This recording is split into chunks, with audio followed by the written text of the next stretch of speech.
नमो भगवते वासुदेवाय। ओम नमो भगवते वासुदेवाय। ओम नमो भगवते वासुदेवाय। ओके, हरे कृष्णा। तो हम लोग आज भगवान के बारे में चर्चा करेंगे। और आप लोगों को पता है आजकल एक मन में सबके विचार एक ही चल रहा है कि जो मंदिर बन रहा है अयोध्या में उसी की चर्चा है। आप लोगों के मन में भी यही चल रहा है? आप लोग भी वेट कर रहे हो ना? सबके मन में यही चल रहा है। तो हम लोग राम कथा ही करेंगे। तो मैंने सोचा एक छोटा सा एक पार्ट ले लेंगे रामायण का, उसमें से बात करेंगे। तो बचपन में भी हम लोग, कई लोग, आप लोगों ने भी तो पहली बार जब मैंने तो खुद जब पहली बार किसी भगवान का भजन सुना है वो राम जी का ही भजन सुना है। तो टीवी में आता था रामायण, तो सीता राम चरित अति पावन, मधुर सरस और अति मन भावन। बहुत सुंदर तरीके से वो पुनि पुनि कितने हो सुने सुनाए, हिये की प्यास बुझत न बुझाए। तो अति पावन है सीता राम की जो कथा है, मधुर है, मीठा है, मन को भाने वाला है। कितने बार सुन लो लेकिन मन भरता नहीं। किए की प्यास बुझत न बुझाए। पता नहीं किसने लिखा है, बहुत सुंदर है ये। जो किसी को पता है किसने लिखा है? चलो ठीक है, नो प्रॉब्लम। तो राम कथा जो है सबको पता है, राम जी की कथा बहुत फेमस है और हमने बार बार सुना है बचपन में। यहाँ पे नॉर्थ में भी कौन सा पुस्तक बहुत फेमस है अपना? रामचरितमानस, तुलसीदास जी का रामचरितमानस। और फिर वाल्मीकि जी का जो सबसे ओरिजिनल माना जाता है, मूल रामायण वाल्मीकि जी का रामायण है। और फिर साउथ में भी है, कई रामायण है, ऐसा नहीं कि एक ही है या दो है या तीन है। अपने साउथ में कंब रामायण है, बहुत फेमस है।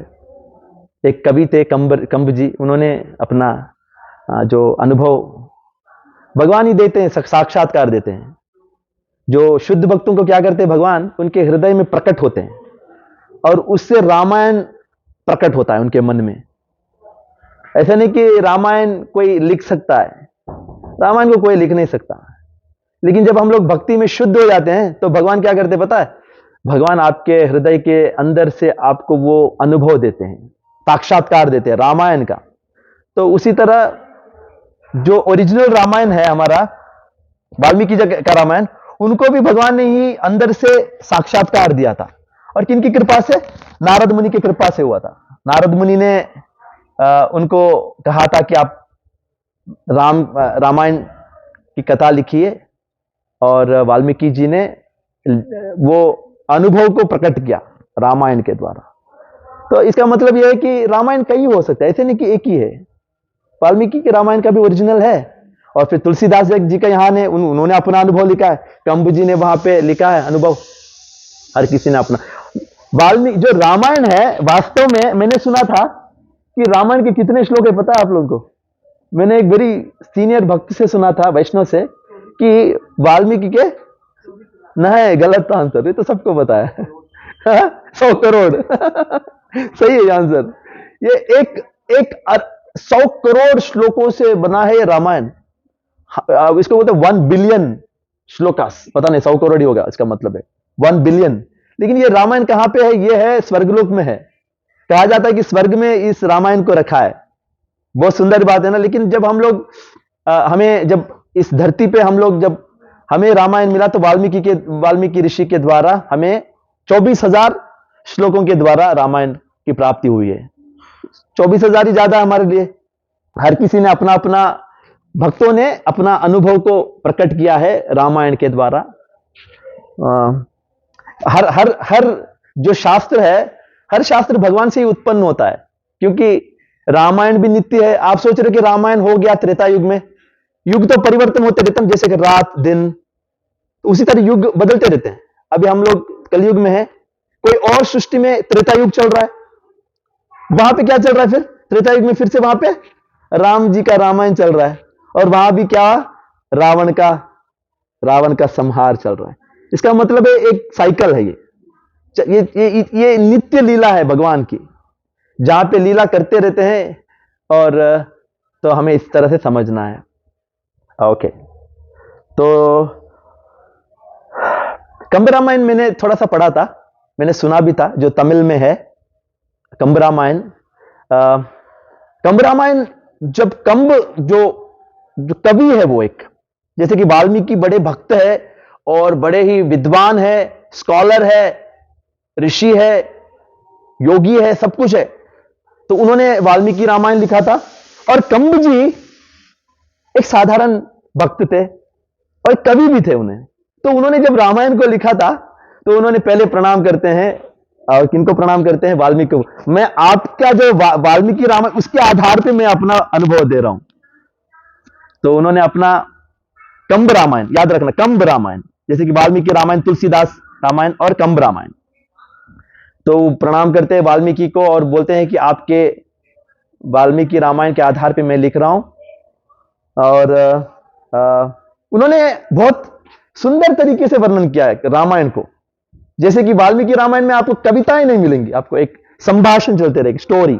लेकिन यहां पे हर चीज को ना, एक कवि जिस तरह से दुनिया को, संसार को देखता है ना, कवि पूरा कवित्व के रूप में देखता है, हर चीज को एक एक उदाहरण में दिखाता है। जैसे कि कंब रामायण में, रामायण स्टार्ट करते कंब जी एक बोलते हैं, बात बोलते हैं कि मैं रामायण इस तरह से लिख रहा हूं। हर एक माता जी जब रामायण लिख रहे हैं तो पहला जो उनका रामायण स्टार्ट करते हैं, वो बोलते हैं कि मुझे ऐसा लग रहा है कि जैसे कि एक बिल्ली है, वो एक दूध का समुंदर को पीने की कोशिश कर रहा है। बिल्ली को तो दूध पसंद है, लेकिन जस्ट आप समझिए कि बिल्ली एक दूध के समुद्र के सामने खड़ा है और पीने की कोशिश कर रहा है।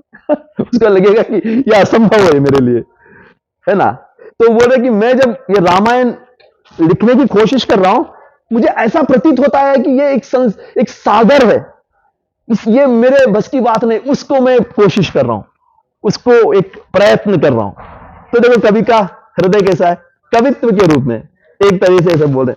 और एक बोल रहे कि ये बहुत सुंदर है, बोलते हैं कि जैसे कि अयोध्या में सरयू नदी है ना, सरयू नदी है, तो वहां बोल रहे कि ये सरयू नदी को वर्णन करते हैं और बोलते हैं कि वो कंब जी बोलते हैं कि सरयू नदी इस तरह लगती है कि जैसे कि कृष्ण गोपियों के वस्त्र चुरा रहे हैं। ये क्या है? सरयू नदी को देख के उनको लगता है, उसकी विशालता को देख के ऐसा लगता है कि ये नदी को देखने से ऐसा लगता है कि गोपियों के वस्त्र कृष्ण चुरा रहे। इसका मतलब क्या है? वेदों में जाना पड़ेगा। इसका मतलब यह है कि वेदों में बताया गया कि जब धरती में हम लोग कुछ उगाते हैं, किसान जब बोते हैं और फिर फसल उगता है, तो आपको लगता है कि पूरा ड्रेस हो गया, पूरा धरती क्या हो गया, एकदम हरियाली, अलग अलग पेड़, सुंदर दृश्य। तो फिर क्या होता है, एक समय ऐसा आता है कि बहुत बारिश पड़ता है, बारिश पड़ते नदियां क्या होती है, बह जाती है, और पूरा जो नदी बह के पूरा जो पहले जो हरियाली थी वहां पे क्या होगा, पानी आ जाएगा और एक ही कलर दिखेगा। ऐसा लगता है कि कपड़े कृष्ण जी ने गोपियों के चुरा लिए।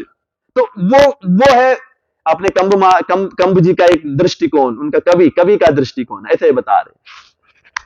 और अयोध्या की वर्णन करते हैं कंब जी, और बोलते हैं कि अयोध्या में जो है सूरज और चांद जो देखता हूं तो ऐसा लगता है कि ये सोना बंद कर दिया इन्होंने, सोना छोड़ दिया इन्होंने। कभी भी देखो भागते रहते हैं, ऊपर आते हैं, इधर चले गए, इधर चंद्रमा आ रहे हैं, उधर से इधर चले गए। ये क्या रुकते नहीं क्या, आप सोते नहीं क्या, क्यों ऐसा लगता है? तो बोलते हैं कि सूरज चंद्र ऐसे भाग रहे हैं और ढूंढ रहे संसार में कोई ऐसी जगह जो अयोध्या की तरह कोई हो, कोई नहीं है। वो ढूंढ रहे हैं संसार में, भाग पे हर जगह ढूंढ रहे हैं, लेकिन अयोध्या नगर की तरह सुंदर नगर कहीं भी नहीं मिल रहा उनको। ढूंढते रह रहे, ढूंढते बिना नींद के ढूंढ रहे हैं। ये कंब जी का अद्भुत वर्णन है। और एक है, मैंने ज्यादा आपको थोड़ा सा आपको एक फीलिंग दे रहा हूं। कंब राम तमिल का है, तमिल में लिखा गया। और एक उदाहरण दे रहे हैं, और अयोध्या का जो श्री राम जी का जो महल है, और अयोध्या में जो दीवारें बनी है महल के चारों, और दीवारें इतनी लंबी है कि कंब जी लिखते हैं कि ये दीवारें सीधा कहां तक पहुंच गई पता है? सोने की दीवारें हैं, ऐसे नहीं कि हमारे सीमेंट के। हरे कृष्ण, ये दीवारें कहां पहुंच गई, कोई बता सकते कहां तक पहुंच गई? स्वर्गलोक पहुंच गई है। आप बोलोगे ये इसका मतलब क्या है? सोने की दीवारें स्वर्ग लोग पहुंच रहे, और वहां पे कंब जी लिखते हैं, उसको एक्सप्लेन करते हैं कि क्यों ऐसा बोल रहे कि सोने की दीवारें ऊपर पहुंच गए। इसलिए बता रहे हैं कि वो बोलते हैं कि सोने की दीवारें जाके ऊपर देख रही है कि यहां कोई ऐसे, क्योंकि क्योंकि स्वर्ग में हम लोग सुनते हैं कि बहुत सुंदर स्त्री रहते हैं, है ना। स्वर्ग में बहुत जो भी है उर्वशी, सब बड़े बड़े सुंदर स्त्री है। तो वहां जाके देख रहे हैं कि जो अयोध्या में जो स्त्री है उससे कोई मुकाबला है क्या स्वर्ग में। तो बात है कि उधर कोई स्त्री नहीं है जितनी सुंदर जो अयोध्या में है, कहीं भी नहीं है, उनकी परछाई तक नहीं है उधर, उतना सुंदरता जो अयोध्या में है। तो आपको मन में विचार लेके आना पड़ेगा, जब 22 तारीख को क्या होने वाला है, अयोध्या में श्री राम जी का मंदिर, अयोध्यापति श्री रामचंद्र भगवान की, बोलो श्री राम भगवान की, सीताराम लक्ष्मण हनुमान की। तो यह है कंब जी का जो कवि का एक दृष्टिकोण। तो मैंने आपको थोड़ा सा आपको बहला दिया, थोड़ा सा मुझे भी अच्छा लग रहा है इसे सुनने के बाद। तो मैं लेकिन आपको एक स्टोरी बताने वाला हूं, थोड़ा एडवेंचर करते हैं। ये तो आपको थोड़ा सा स्टार्टिंग है। तो आपने सुना होगा कि विश्वामित्र के बारे में आपने सुना क्या? कौन है विश्वामित्र? ऋषि है, लेकिन कौन है विश्वामित्र? है श्री राम लक्ष्मण के गुरु है, उन्होंने सिखाया है धनुर्विद्याएं सब। तो विश्वामित्र जी जब अयोध्या पहुंचते हैं और राम लक्ष्मण को लेके जाते हैं साथ में, क्योंकि उनके कुटिया में, उनके जो ऋषि के आश्रम में कई राक्षस आ रहे, सुबाहु, मारीच, पता नहीं कौन कौन अनाप शनाप राक्षस आके यज्ञ में क्या कर रहे, डाल दे रहे, कुछ गंदी चीजें डाल रहे। तो बोलते आपके बच्चे को भेज दो यार, थोड़ा सा मार देगा। तो पहले तो नाग कहा, अरे मेरे बच्चे बहुत कोमल है इतने 16 साल के मैं कैसे भेजूं फिर भी बाद में बात ऐसे बनती है कि भेज देते हैं। तो फिर आके सुबाहु, मारीच सबको खत्म करते हैं। और फिर क्या होता है, विश्वामित्र राम लक्ष्मण को कहां पे लेके आते पता है? मिथिला लेके आते, अयोध्या नहीं, अयोध्या से निकल गया, मिथिला लेके जाते हैं। जनक महाराज के सामने 2 बच्चों को, नन्हे 16 साल के, बहुत ही कोमल, चेहरे देखने से ऐसा लगता है बहुत कोमल इनसे, तो उनको लेके आते हैं जनक महाराज के सामने। वो बोलते हैं कि महाराज जनक देखो, ये 2 बच्चे हैं, मैं लेके आया हूं उनको, और ये है भरतवंशी इक्ष्वाकु कुल में जन्मे राम और लक्ष्मण है, छोटे से बच्चे हैं, और उनकी इच्छा है, एक इच्छा लेके आए हैं, मेरी भी इच्छा है। क्या इच्छा है बताओ, क्या इच्छा है? बच्चे चाहते हैं कि आपके जो महल में एक धनुष पड़ा है, शिवजी का धनुष पड़ा है ना आपके पास, तो उनको थोड़ा सा दिखा देना। आज देखेंगे, बस देख के हम लोग यहां से चले जाएंगे, कुछ करना नहीं है। देखो, अरे हम लोग तो सुनते हैं कि राम जी तो धनुष को तोड़ दिया, लेकिन बात वो नहीं था वहां पे, बस देखना था। बच्चों की इच्छा है कि देख के खुश हो जाएंगे बच्चे, छोटे बच्चे ना, देखते हैं धनुष को, मजा आ जाएगा। तो रिक्वेस्ट किया, आप थोड़ा सा वो धनुष को मंगा लीजिए, देख लेंगे, खुश होकर हम लोग निकल जाएंगे यहां से।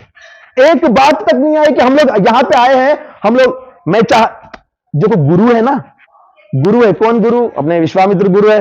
गुरु के मुझे कभी नहीं निकलेगा कि देखो मेरा जो शिष्य है अब उठाएगा, तोड़ेगा और सीता माता को हम लेके जाएंगे। नहीं नहीं नहीं नहीं नहीं नहीं, गुरु की बात, गुरु जिस तरह गुरु को बात करना चाहिए उसी तरह, कोई अपने शिष्य के बारे में कुछ बड़ा चढ़ा के बोलने की कोई जरूरत नहीं था। उन्होंने बोला कि देखो मेरे साथ आए हैं, आने दो, इनको दिखा दीजिए थोड़ा सा। तो जनक महाराज ने देखा, अरे जनक महाराज पहले परेशान है अरे यार फिर से कोई आ गया यार, कितने लोग आए कितने लोग आ रहे हर दिन, बड़े बड़े देवी देवताएं आए, राक्षस आए, बड़े बड़े लोग आके यही करते रहते, हमारे सामने आते, बोलते धनुष दिखाओ, उठाऊंगा मैं, फोड़ दूंगा, तोड़ दूंगा, बांध दूंगा, किसी की बस की बात। वो सोच रहे थे अरे यार फिर से आ गए कोई। तो उन्होंने क्या किया पता है, जब ये बात, वो भी देवर्षि है, ये कौन? विश्वामित्र कोई साधारण व्यक्ति नहीं है, राजर्षि भी नहीं, देवर्षि है, देवलोक। तो जब उनके मुंह से बात करी तो उनको तो बहुत आदर सत्कार से कहा, ठीक है ठीक है, कोई चिंता की बात नहीं है। लेकिन मैं आपको पहले एक घटना सुनाता हूं, एक बात बताना चाहता हूं, मुझे स्टोरी बताना है आपको कि ये धनुष आया कहां से है। यहाँ पे आप लोगों को पता है धनुष ऐसे कैसे आया? ये जो शिव जी का जो धनुष है वो आया कहां से? ये अपने मिथिला में आया। मैं बताना चाहता हूं आपको, सुन लेना पहले। तो उन्होंने कहा कि एक समय था पहले के जमाने में, त्रेता युग में, पहले की, बहुत पहले की बात है, एक दिन दक्ष महाराज ने एक बड़ा यज्ञ किया था। ये धनुष का स्टोरी बता रहा हूं। कौन बता रहे हैं?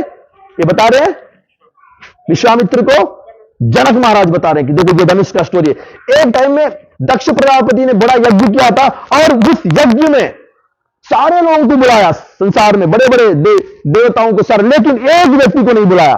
किसको नहीं बुलाया? शिव जी को नहीं बुलाया। बिना शिव के कोई मंगल कार्य हो ही सकता है क्या? पार्वती ने कहा नहीं हो सकता है। बिना शिव जी के कोई मंगल काम हो ही नहीं सकता। दाक्षायणी कौन है? पार्वती देवी ने कहा कि नहीं हो सकता है, और उसने अपने आप को सती बना लिया। ने अपने आप को, देह को त्याग दिया। और शिव जी को पता चल गया कि ये जो दक्ष ने बिना मुझे बुलाए ऐसा बड़ा मंगल काम कर रहा है। तो फिर शिव जी ने अपना धनुष उठाया और बोला कि अब मैं खत्म कर दूंगा सबको। पहली बार जो शांत रूप में बैठते हैं शिव जी, एकदम मंगल रूप है उनका, लेकिन जब उनको गुस्सा आता है तो क्या बन जाते हो? रुद्र बन जाते। तो उन्होंने अपना धनुष को उठाया, उसको बांध के उन्होंने बोला कि सबको खत्म करने वाला हूं। सारे देवी देवता आए थे, अरे तुम मेरे बिना कैसे आ गए यहां पे? बहुत गुस्सा आ गया। उतने में देवी देवताओं ने पैर पकड़ लिए भगवान के, अपने शिव जी के, और बोला कि आप शांत हो जाइए, हमसे माफी चाहते हैं। तो शिव जी फिर शांत हो गए और बोला कि ठीक है, जो भी है हो गया। फिर उन्होंने क्या किया पता? पहली बार अपना जो हाथ में धनुष था उसको उन्होंने दिया, पता नहीं, याद नहीं आ रहा है।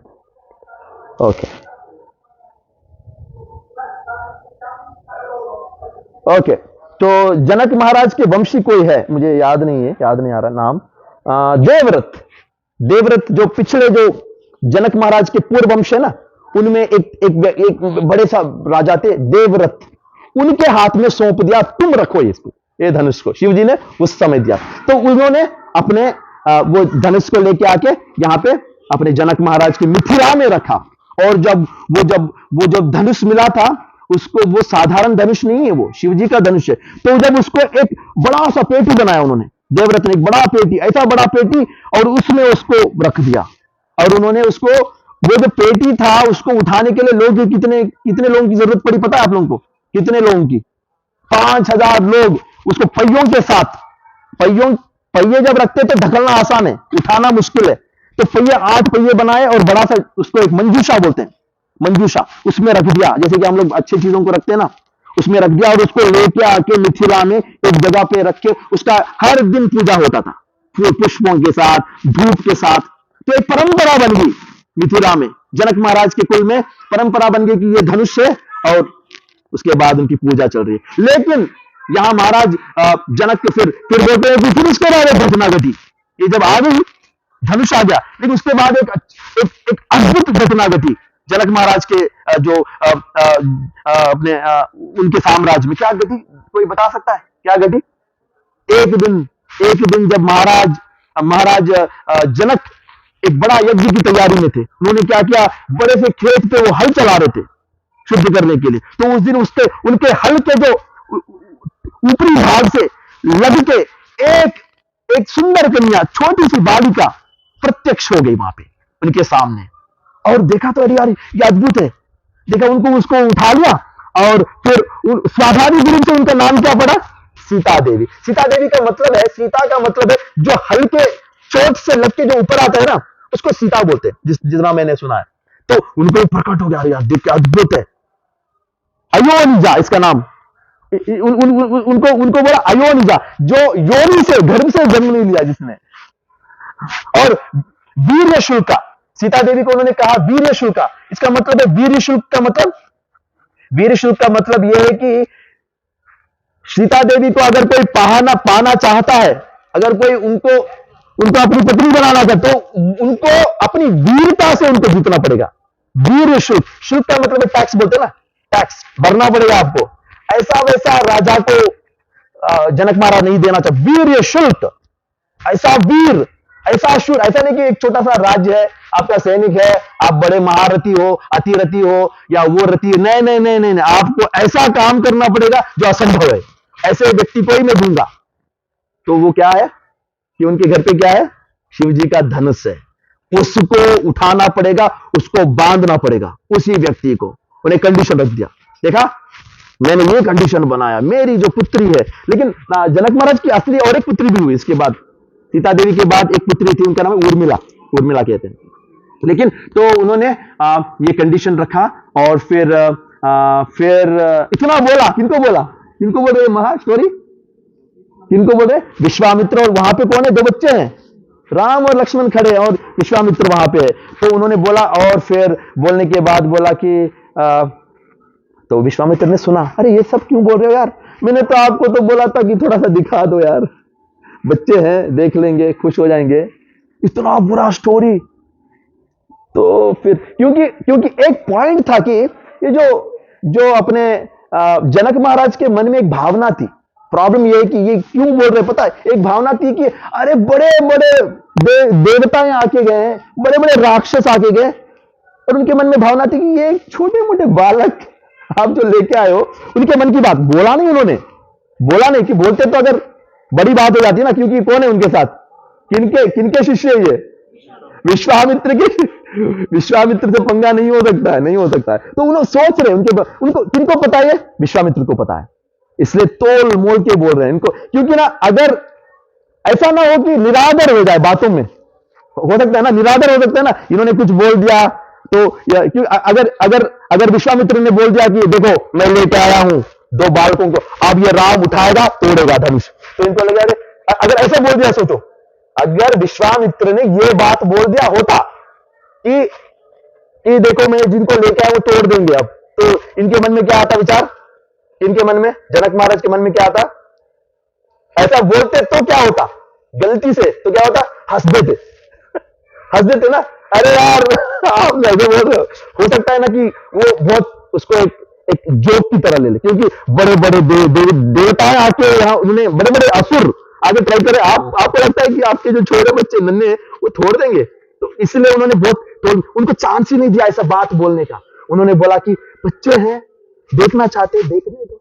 तो फिर से उन्होंने क्या बोला पता, इतना स्टोरी बोलने के बाद तो फिर बोला कि, तो विश्वामित्र ने फिर से बोला कि ठीक है जो भी है, आप एक काम कीजिए ना, थोड़ा सा वो जो धनुष को लेके आपने असिस्टेंट्स को बोल देना, धनुष लेके रखेंगे, हम लोग उनको देखेंगे, हम लोग चले जाएंगे। अभी भी कुछ नहीं बात, मन में जो विचार चल रहे वहां पे राम जी खड़े, साक्षात विष्णु खड़े, उनके मन में अरे यार मैं तो विष्णु हूं और ये ऐसा बोल रहा है ऐसा सोच रहा है। हर कोई अपने मन में भावनाएं रोक के रखा है। विश्वामित्र को पता है ये साक्षात भगवान है, ये तोड़ देंगे, लेकिन बोल नहीं रहे, हर कोई छुपा है। लेकिन इनके मन में क्या चल रहा है, इनके मन में जनक महाराज की, जनक सोच रहे कि अरे यार ये कौन, क्या छोड़ेंगे यार, ये कौन छोटे बच्चे। हरे कृष्णा हरे कृष्ण। तो दो वर्ड्स, बहुत दो शब्दों से जनक महाराज ने अपनी पुत्री का वर्णन किया, अयोनिजा। अयोनिजा का मतलब है जिस सीता देवी का किसी गर्भ से जन्म नहीं हुआ, और वीर यशो का सबसे पराक्रमी व्यक्ति को मेरी बेटी को मैं दूंगा। वीर यशोक, शुल्क वीर, सबसे बड़ा वीर, जो धनुष को तोड़ेगा, धनुष को बांधेगा, तोड़ने की छोड़ो। तो फिर जब विश्वामित्र ने फिर से बोला कि ठीक है जो भी है, आप थोड़ा सा उनको धनुष को लेके आइए, देखना चाहते हैं। तो उतने में जनक महाराज फिर से बोले कि ठीक है कोई बात नहीं है, मैं अभी मंगा देता हूं, कुछ प्रॉब्लम नहीं है, लेकिन मैं आपको एक कंडीशन बोलना चाहता हूं। मेरा कंडीशन है, क्या कंडीशन है पता है, अगर मान के चलो कि जो आपके जो बच्चे आगे हैं और उनके मन में एक भावना आ गई कि हाँ मैं उठा दूंगा, मैं उठा के बांध दूंगा, अगर ये भावना भी आ गई तो ठीक है, कोई प्रॉब्लम नहीं है, कोई प्रॉब्लम नहीं है, कोई प्रॉब्लम नहीं, करने दो, बच्चे हैं ना, करने दो। अगर उनके मन में देखने के बाद भावना आ गई कि मैं उठाऊंगा और फिर उन्होंने बांध भी लिया अगर से, तो कोई प्रॉब्लम नहीं है, मैं अपनी बेटी को दशरथ पुत्र को मैं दूंगा। लेकिन आपको क्या लगता है करेंगे क्या है? तो मन में और एक भावना है, क्या आपको लगता है कि ये हो पाएगा? जैसे कि हम लोग मन में सोचते हैं ना, अरे यार थोड़ी कर पाएंगे, उनकी मन में भावना अलग ही है, ये बच्चे फिर से कर पाएंगे क्या? उतने में क्या हुआ, फिर विश्वामित्र के रिक्वेस्ट से फिर जनक महाराज ने अपने जो लोगों को बोला कि लेके आओ, धनुष को लेके आओ। उतने में फटाफट 5000 लोग 5,000 लोग वो जो मंजूषा को धीरे धीरे उठा के सीधा अपना उनके राम लक्ष्मण वहां थे, और वहां पे कौन कौन था वहां पर? 5,000 लोग, और वो लोग उन्होंने इधर रख दिया। राम लक्ष्मण है, फिर जनक महाराज है, और फिर विश्वामित्र खड़े हैं। ऐसा आपको बस इमेजिन करना है क्या चल रहा है। आपके मन में एक दृश्य बना लो, क्या चल रहा है वहां पे सीन। भगवान खड़े हैं, उनके मन में भगवान है लेकिन बता नहीं रहे। हर किसी की भावनाएं छुपी हुई है। विश्वामित्र को पता है ये अब कुछ होने वाला है, लेकिन वो अपनी मर्यादा का उल्लंघन नहीं कर रहे, गुरु है ना। और जो तो फिर सामने आ गया, तो बोला कि देखो आ गया, देखो देखिए। तो फिर उतने में विश्वामित्र, अभी किसको बोलना पड़ेगा जब आ ही गया सामने? अब किसको बात करना चाहिए? आपको क्या लगता है किसको बोलना चाहिए? इतने 4 कैरेक्टर है, किसको बोलना चाहिए? राम को। तो विश्वामित्र, अभी तक जो चर्चा चल रही है वो पूरा विश्वामित्र अपना जनक महाराज के मन में चल रही है। जैसे कि कभी कभी होता है कि हम लोग चाहते हैं कि कोई अपने घर पे ना आए, डिस्टर्ब ना करे, और अभी कोई आ भी गया तो हमको लगता है कि अरे यार ये कब चले जाए यार, जाने दो इनको। ये भी आ गए, फिर से आ गए, उठाने आए, उठाएंगे, अब उठा के बांधेंगे, तोड़ेंगे, बच्चे हैं, मन में चल रहा है अरे यार फिर टाइम वेस्ट करने आ गए, जाने दो यार, आके रख दे, देखो निकल जाओ, ऐसे ऐसे चल रहा है उनके मन में। जैसे कि हम लोग कभी किसी को गेस्ट को बुलाए ने, फिर भी आ गए, और उनको अरे यार कब निकल जाए, तो हम लोग भी यहाँ से काम में निकल जाते हैं।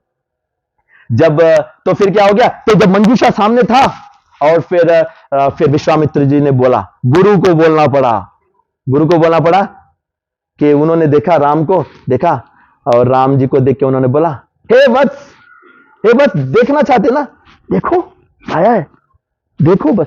अभी भी ये नहीं बोला कि जाओ राम उठाओ तोड़ दो, नहीं, कुछ नहीं। अगर तो उन्होंने अपना मर्यादा का अभी भी एकदम सिस्टमेटिक, एकदम परफेक्ट है, गुरु के स्थान पे एकदम। और शिष्य जो है रामचंद्र भगवान खड़े हैं बस गुरु का इंस्ट्रक्शन फॉलो करने के लिए।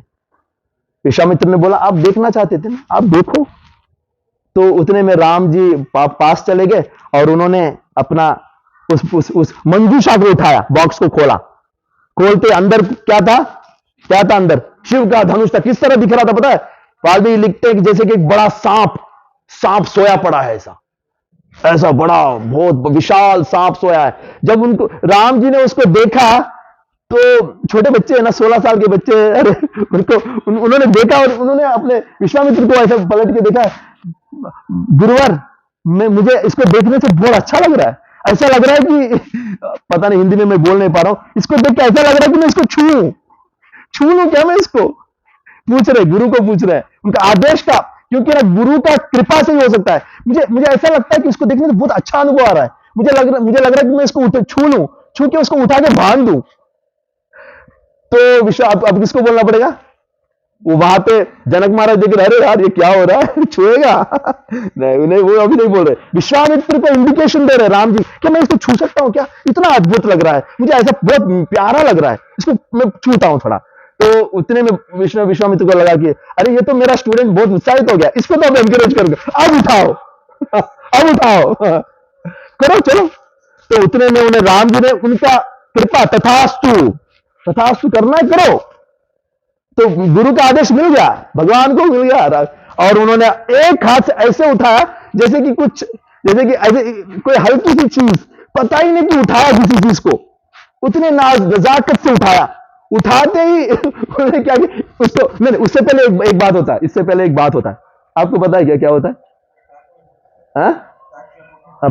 वो डिटेल, इससे पहले क्या बात होता है पता है?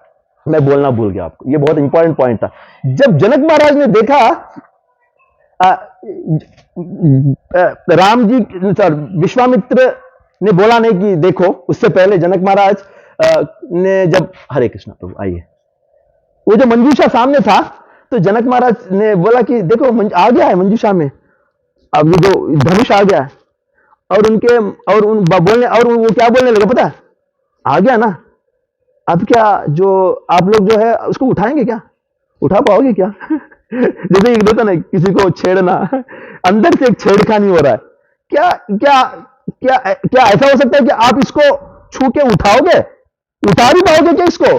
उठा भी पाओ? उठाने से नहीं होता है, उसको उठा के खड़ा करना पड़ता है, खड़ा करके उसको फिर उसके जो ऊपर की रस्सी को निकालना पड़ता है, निकाल के उसको थोड़ा सा झुकाना पड़ता है, झुकने से जो शक्ति है ना उसमें, उसको अपने आप में संभालना पड़ता है, संभाल के फिर उसको बांधना पड़ता है। क्या आप कर लेंगे क्या ये सब?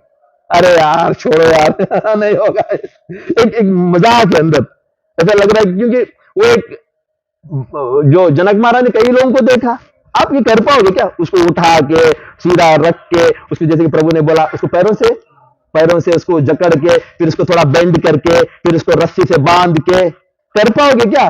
तो उन्होंने ऐसा छेड़ा, उतने में राम जी जा गए और उन्हें उठा दिया, और उठा के ऐसा उठाया, पता भी नहीं चला किसी को कैसे उठाया, और उन्होंने उसको रस्सी को खींचा और उसको बांधने की कोशिश, टूट गया। क्या टूट गया? धनुष टूट गया। और ऐसा आवाज, क्योंकि 5000 लोग थे, और सारे लोग ऐसे लग रहा था कि अरे यार क्या है ये, आगे चलो, जब देखा ना, चलो निकल जाओ, मैं बंद करके जा रहा हूं, चाबी कहां है ढूंढ रहे थे। किसी को पता नहीं था कि ये होगा घटना, सब अपने काम में बिजी थे। हाँ देख लिया ना, चलो हम लोग जा रहे हैं अभी।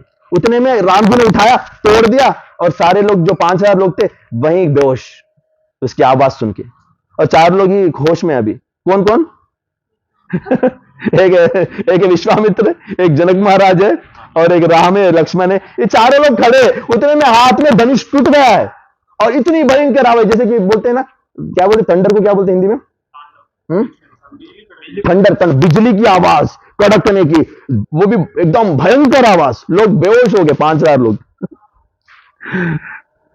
तो उठा के रख दिया, उतने में देखा तो सारे लोग। अब किसको बोलना पड़ेगा? अब बताओ, अब कौन बोलेगा? क्या अब विश्वामित्र बोलेंगे हाँ देखा? क्या विश्वामित्र को बोलना चाहिए क्या हाँ देखा मेरा शिष्य है, तोड़ दिया? नहीं, उन्होंने कुछ नहीं बोला। वो गलत है फिर। वो एक घमंड की भावना है ना, कि अगर गुरु ने बोला देखो मैं लेके आया, तोड़ दिया आपके सामने, हो गया ना काम। नहीं, कुछ नहीं बोला। क्या राम जी को बोलना है देखा मैंने तोड़ दिया? राम जी भी नहीं बोले। लक्ष्मण जी बोल सकते देखा मेरा भाई तोड़ सकता, देखा लेके आया तोड़ दिया। नहीं, अभी किसको बोलना है? अभी तक कौन बोल रहा था ज्यादा? सबसे ज्यादा कौन बोल रहा था अंदर से? अब उन्हीं को बोलना पड़ेगा, क्या भी बोल, क्योंकि उन्होंने बोला कि अभी तक इतने लोग आए थे, बड़े बड़े देवताएं, बड़े बड़े राक्षस, असुर, इसी से हुआ नहीं। इतने मन में उनके डाउट्स थे ना। अब देख के आपको क्या लगता है क्या बोलना चाहिए उनको? क्या लगता है क्या बोलना चाहिए? पहला डायलॉग क्या होना चाहिए? आवाज सुन लिया, टूट गया, उनके सामने ऐसा चीज घटना घट गई कि आश्चर्य। तो अब उनको क्या लगता है? अरे तोड़, क्या उनको बोलना चाहिए कि अरे आपने तोड़ दिया, हो गया, ऐसा बोलना चाहिए क्या? क्या बोलना चाहिए? तू तोड़ दिया आपने, इतना आसानी से तोड़ दिया? नहीं, ये तो इमोशन गलत है। उनको क्या बोलना चाहिए? उनको लगना चाहिए कि ये तो मैंने जो संस्कृत में जो वाल्मीकि जी लिखते हैं, वहां पे उन्होंने जब लिखते हैं तो वो लिखते हैं कि जब उन्होंने जनक महाराज ने ये सुना और उनको पता चला कि ये टूट गया है, तो उन्होंने बोला एक ही बात कि भगवन अत्यद्भुतम अचिंत्यम अतर्कितम। अत्यद्भुतम, देखो इमोशन देखो कितना बड़ा, एक भावना बाहर आ रही, अत्यद्भुत। और विश्वामित्र को क्या बोल रहे? अभी तक बोल रहे थे कि तुम्हारे शिष्य आए हैं, कब जाएंगे, जल्दी से देख के निकल जाओ। अभी बोल रहे थे हे भगवान, आप जिनको लेके आए थे आपको पता था ये छोड़ेंगे, मैं मूर्ख था, मुझे पता नहीं चला। आप इतने महान व्यक्ति हो, इतने महापुरुष हो, भगवान इतने ग्रेटेस्ट पर्सनालिटी हो, आपको सब पता था, सब छुपाया मेरे से। और अत्यद्भुतम, अद्भुत, नॉर्मल अद्भुत नहीं, अति अद्भुत, आश्चर्यचकित करने वाला संघटना घट गई मेरे सामने। और अचिंत्यम, समझ के बाहर है मेरी। देखो अभी देखो उनकी भावनाएं, सही भावना है ये जनक महाराज बोल रहे हैं, विश्वामित्र को बोल रहे हैं हे भगवान। भगवान बोल रहे हैं, भगवान का मतलब एक महान व्यक्ति, आप महानुभाव, अत्यद्भुतम। वो घटना ना उनके एक शॉक ट्रीटमेंट है उनके लिए। अत्यद्भुतम, अचिंत्यम, आगे प्रभु जब ये वर्ड पढ़ रहा था मैं आगे के बारे आ रहा था। तो अत्यद्भुतम, अचिंत्यम, समझ के बाहर में कैसा घटना घट गई है। राम ने तोड़ दिया, 16 साल के इतने कोमल बालक ने आपने मुझसे छुपाया। आप कितने महान व्यक्ति हो, मैं समझ नहीं पाया। मुझे पता था मुझे बताया गया था कि आप महान व्यक्ति हो, मुझे पता था, लेकिन देखो मैं इतना मूर्ख हूं, पता ही नहीं चला, पता ही नहीं चला, इतना बड़ा मूर्ख। और क्या है, अतर्कितम, अतर्कितम, ये तर्क के बाहर है, मेरे जो सोचने की समझने की शक्ति के बाहर है जो घटना घटी है। और एक चीज, बहुत अद्भुत चीज हुई है, ये सिर्फ जनक महाराज के मन में ही उत्पन्न हो सकता। एक पिता के मन में क्या उत्पन्न हुआ होगा इसके अलावा? उनके मन में परेशानी क्या था अभी तक कि उनके मन में एक मेला, क्योंकि बेटी के लिए कोई मिल नहीं रहा था।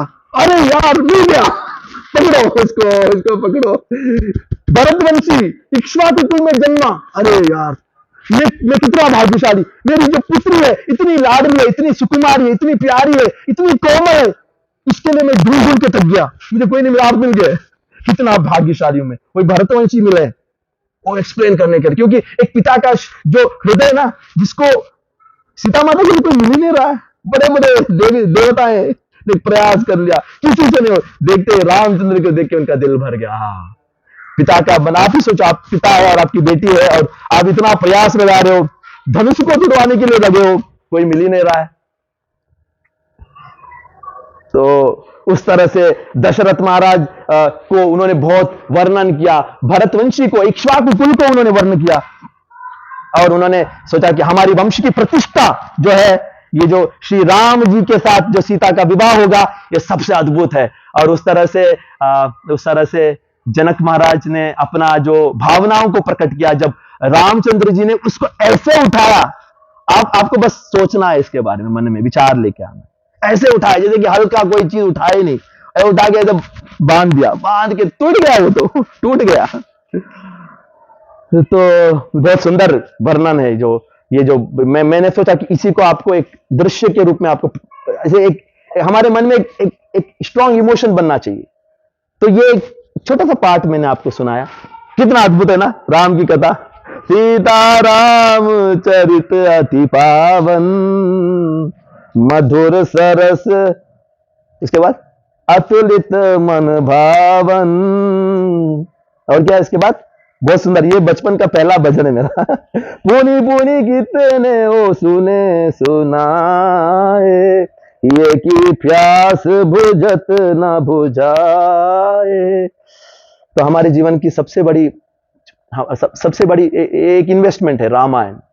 एक व्यक्ति जब जन्म लेता है तो एक बच्चा बनता है, बच्चा जो है एक आदर्श पुत्र कैसे बन सकता है, राम के चरित्र से। जब एक स्टूडेंट बनता है, एक आदर्श स्टूडेंट कैसे बन सकते हैं, राम जी के चरित्र से। स्टूडेंट, एक गुरु को किस तरह से आदर करना, राम जी से।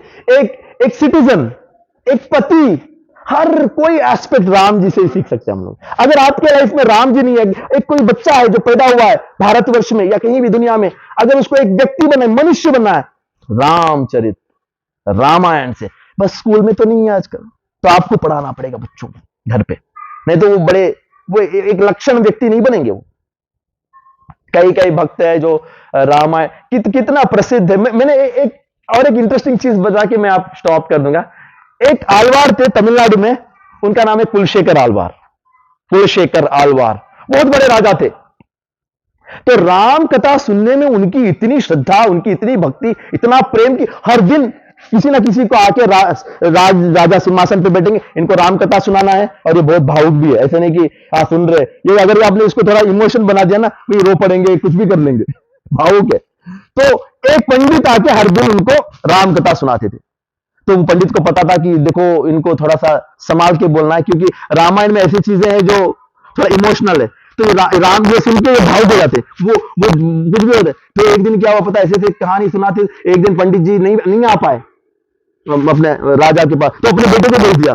बेटा को एक्सपीरियंस नहीं था इसको कैसे सुनाना है, तो वो आगे और कुलशेखर आलवार के सामने बैठ गया और उन्होंने बोला कि अब लंकापति रावण सीता माता को अपहरण कर रहा है, अपहरण कर रहा है, बोला सेना को बुलाओ, युद्ध करेंगे हम लोग। भावुक हो गया पूरा, प्रैक्टिकली सच में सोचा कि मैं अब सीता माता, तो ये इसने क्या बोला, ललकार चलो, और सच में सबको सेना को बुला दिया, सबको बोला कि चलो हम लोग युद्ध करते हैं। सच में उस सीन में एंटर कर दिया और सेना लेके जा रहा धार, सारी बड़ी सेना है और लंका की तरफ जाए, उतने में बीच में क्या है, समुद्र आ गया। समुद्र में आके खड़ा है समुद्र के पास और सेना खड़ी है, सारे मंत्री देख रहे, अब क्या करेगा राजा। वो क्या करने लगा पता है, अपने धनुष में पानी में उतर रहा है, उतर के सीधा उतर के डूब गया पानी में, कुलशेखर आलवार डूब गया। उतने में मंत्री ने बोला काम खत्म, ये तो गया, पागल हो गया राम कथा। उतने में थोड़ी देर में देखते हैं कि बाहर कौन आ रहा है पता है, समुद्र के बाहर कौन आ रहा है, राम जी खुद कुलशेखर आलवार को उठा के लेके आ रहे हैं। ये तमिलनाडु में बहुत फेमस है, ये कुलशेखर आलवार की स्टोरी। राम खुद आ, जय श्री राम, जय श्री राम। तो ऐसे ऐसे भक्त है जो राम कथा में डूबे हुए हैं। हमें भी डूबना है। हमारा जो जीवन को अगर खुशमय बनाना है, जीवन को सक्सेसफुल बनाना है, बस राम कथा है, सिंपल है, बहुत मधुर है, सुनते रहो। प्रभु तो हर दिन 3 दिन हो गया, अब चौथा दिन है। उनको देख के मेरा उत्साह बढ़ गया। मुझे आज जब यहां पे आया, मैंने सोचा क्या बोलूं, बोलने के लिए एक ही चीज है, राम कथा ही है और कुछ है ही नहीं। कृष्ण कथा करेंगे तो भगा देंगे। एक ही बात है ना, राम जी है, कृष्ण जी, एक ही बात है हमारे लिए। एक ही, देखो हम लोगों ने कितना सुंदर एक राम जी का एक फोटो लगाया है, और राम कथा सुनो, राम का भजन करो, कृष्ण कथा सुनो, कृष्ण का भजन, एक ही बात है हमारे लिए, भावना है जो। तो मैं इसे स्टॉप करना चाहता हूं। प्रभु आप कुछ ऐड करना चाहेंगे, आपका जो क्योंकि हम लोग ने थोड़ा थोड़ा ही पढ़ा है, मैंने थोड़ा सा सुना है, ये पहले बहुत पहले बहुत सारी चीजें थी, तो मैंने जस्ट कोशिश किया। अगर आप किसी को और कुछ ऐड करना चाहते हैं तो आप ऐड कर सकते हैं। प्रश्न भी कर सकते हैं। क्या फिलॉसफी है, क्या स्टोरी तो है, क्या प्रश्न हो सकता है, बोलो प्रश्न है आपका, कोई क्वेश्चन है?